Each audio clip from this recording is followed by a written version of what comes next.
grasping at straws. That is how I would describe Mr. Naidu's closing remarks in the bail application of his client, Tiffany. And Tiffany's fate will be decided by the magistrate tomorrow, but basically I'm going to give you an overview of closing arguments. Now, Tiffany Meek is innocent until proven guilty in a court of law, and she is cloaked in a veil of innocence, right? And Mr. Naidu brought this up several times that, Tiffany is innocent until proven guilty, which she is. And he started out by saying that bail, whether someone is granted bail or not, whether they are not granted bail, should not be a form of punishment, which I agree, and that she is cloaked in that cloak of innocence. And he went on to remark that the state's case is not very strong. He maybe took some pointers from chat because he said that, for example, there were flaws in the state's investigation. There were several contradictions. This is the best line that I thought that he should go for with the he should attack the pillow and the school bag evidence, right? And he was on his way about attacking the 3 different versions of the uniform that Jayden was wearing the day he disappeared, when the magistrate interrupted him. And the magistrate is sharp, right? The magistrate has been taking notes, and she said, but you concede that he could have changed during the day. It was 3 different descriptions, and it could have been from different times of the day. So he had to concede that before he was pushed along. And he would go on to say the strong points, which we all have been saying, is that there was no blood found on any clothing, right, of Jayden's. The murder weapon has not been recovered. And he went on to attack the credibility of the school bag by saying that his client asserts that the school bag was not there on the 14th. And that school bag is so important because we know Jayden completed the day's work in that school bag, right? So that school bag was last seen with Jayden on the 13th. And it does sort of provide a timeline of the evidence of where Jayden was. And according to Mr. Naidu, there was a lot of people who had access to the flat on the 14th, on the 15th, on the 16th. And we know that school bag was only recovered on the 16th. But you know what? We would have to see the photos, right, of when the school bag was captured on the 14th and see if it was recovered from the same place as the state alleges.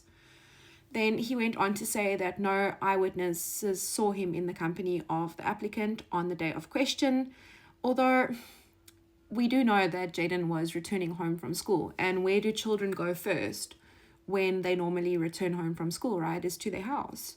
So I didn't think that point was particularly strong. He doubled down on the sniffer dog theory, which is no evidence at all, right? The sniffer dog that went to the top flat is purely allegations that come directly from Tiffany. There is no video evidence that the sniffer dog alerted to that top flat. And then he brought up the male bodily fluids again that the police did not collect. So I just thought that was a strange way that the bail application went, because we as the public know that that is just simply not true. And he also went out to say that the reason that they left out that bit in the affidavit, that important bit in the affidavit when Tiffany returned home just before Jayden was found, the strategic thing that they left out in the affidavit, right? According to Mr. N, the reason they left it out is because Jayden's time of death was determined between 4 and 5 a.m. And we know that there was no time of death determined. So I don't know. I just think that that's a bit strange personally for me. And that apparently Tiffany was told that by an investigating officer or one of the police people who arrested her.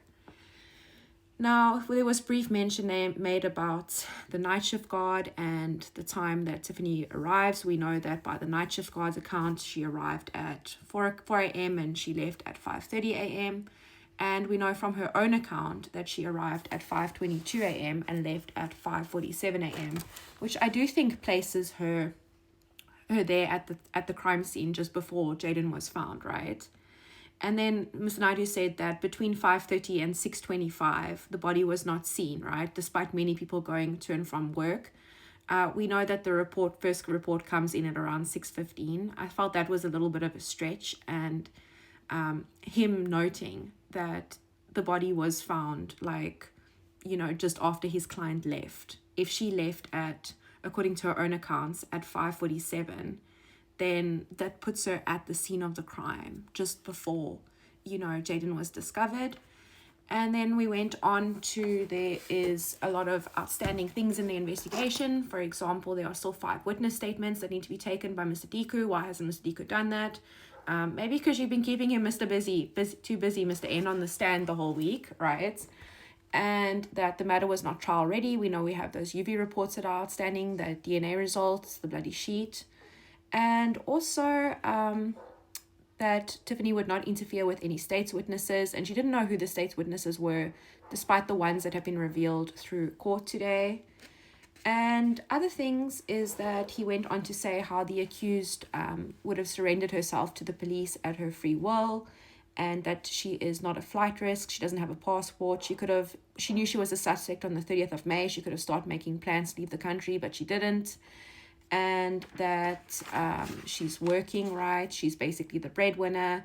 But I'm not too sure if you can still work from jail. Like, some aspects, I think maybe you can. But if you know, let me know in the comments below. Because the prosecution later was sort of implying that she could work from anywhere. But I don't know if that means she can work from jail. And we also learned that Tiffany is a first offender, which we knew. And that the prisons are overcrowded, and that it would be better for her to stay and maintain her family trials and work on her own defense. Mr. Naidu also said that the Hawk should take over the investigation because, according to Tiffany, someone has gone to great lengths to implicate her, right, and obstruct justice. So that was the closest we got to the framing theory. And then he addressed the public outcry. He said that when he started going to court, there were 300, 400 people protesting. Now there are not many. And that ever since people have started listening to the trial themselves or the bail hearings themselves, that they have changed their mind about whether Tiffany might be guilty or innocent. And the social media influencers got a shout out again. And he left off the bail application with introducing that same case that he talked about on Friday. So that is the case of Lekona Fosse. Now, I have been covering this case on my channel, and I know quite a lot about it.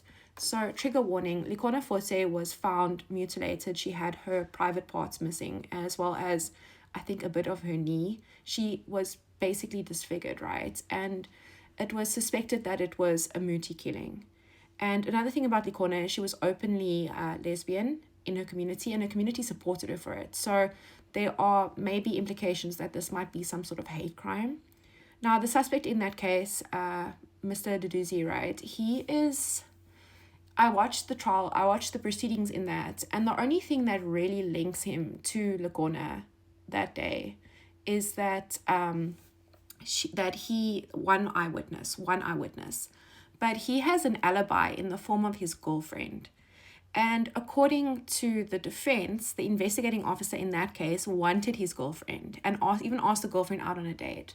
So I personally don't think that there is the same amount of circumstantial and physical evidence in that case linking the suspect to the disappearance and the unaliving of Lekona that there is in this case, just by my own personal opinion. Now, that was my assessment of Mr. Naidu's closing arguments. I'm going to be dealing with the prosecutor's one now. And I'd give Mr. N a solid 6 out of 10. I think I'm going to rate him 6 out of 10.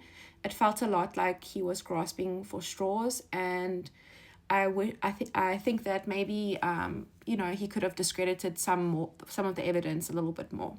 And that's just my opinion. Let me know what your own opinion is below, whether you think Tiffany's going to get bail, whether you think she's not going to get bail.